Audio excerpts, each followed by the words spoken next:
Hapon sa tanan no, mga kahasang, daghang salamat sa inyo. O karon nakoy basahon nga message kay nain naghangyo nga mapatabang siya, mapatambag, nag-message sa ako kagabi. So ani ang iyahang gi-message sa ako.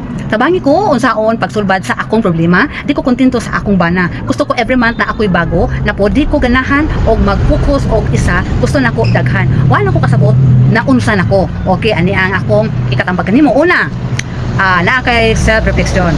Pangutana sa imong kaugalingon nganong dili ka kontento sa imong bana karon nga imong karelasyon. Unsa ang imong gipangita nga wala nimo makuha o mahimo bang masulbad kini pinaagi sa komunikasyon o pagpili sa imong bana. Kaduha, open communication. Sulaye nga makigsulti sa imong bana bayan sa imong gibati, dili kinahanglan nga mag-away mo apan pakigbahin sa imong mga panginahanglan o mga kabalaka. Mahimong masulbad pinaagi sa pakig-uli sa imong bana. So, ikatulo, duol kag professional help.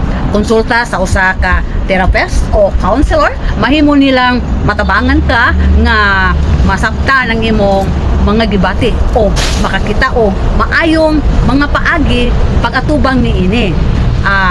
Mahimo usab nilang matabangan ang imong sitwasyon karon sa imong relasyon kung gusto nimo nga magpabilin niini.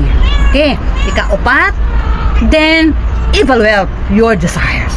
Pangutana sa imong kaugalingon kung ang imong gipangita karon mao ba gayud ang makahatag kanimo og tinuod nga kalipay og kalinaw. Ang pagpangita og daghang relasyon mahimong makapalibog o makapalisod sa imong kinabuhi. Muna siya. Ikalima, consider the consequences. Hula-hula ang mga pangutana, sangputanan sa imong mga desisyon. Dili lang kanimo apan alang usab sa imong bana o ubang mga tawo nga apektado. Ang pagbuhat og mga desisyon nga adunay dakong epekto sa ubang tawo kinahanglan nga gihuna-huna og maayo. Huna-hunaon nimo og maayo og insakto ba. Okay? Ikaunom, naa kay self-care. Ayaw kalimti ang pag-atiman sa imong kaugalingon.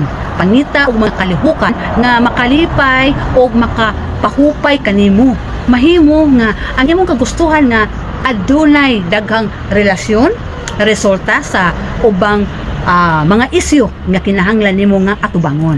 Importante nga magpadayon ka sa pagpangita og tabang og paghimo og mga desisyon nga makahatag nimo og tinuod nga kalipay, og kalinaw. Ayaw pagduha-duha sa pagpangayo og tabang gikan sa mga eksperto og sa imong komunidad. Muna na siya Janice, ayaw kalimot, huna-huna ag maayo kasi maapektuhan ana, imong bana, imong anak, o imong mga kaliwatan, imong mga parente.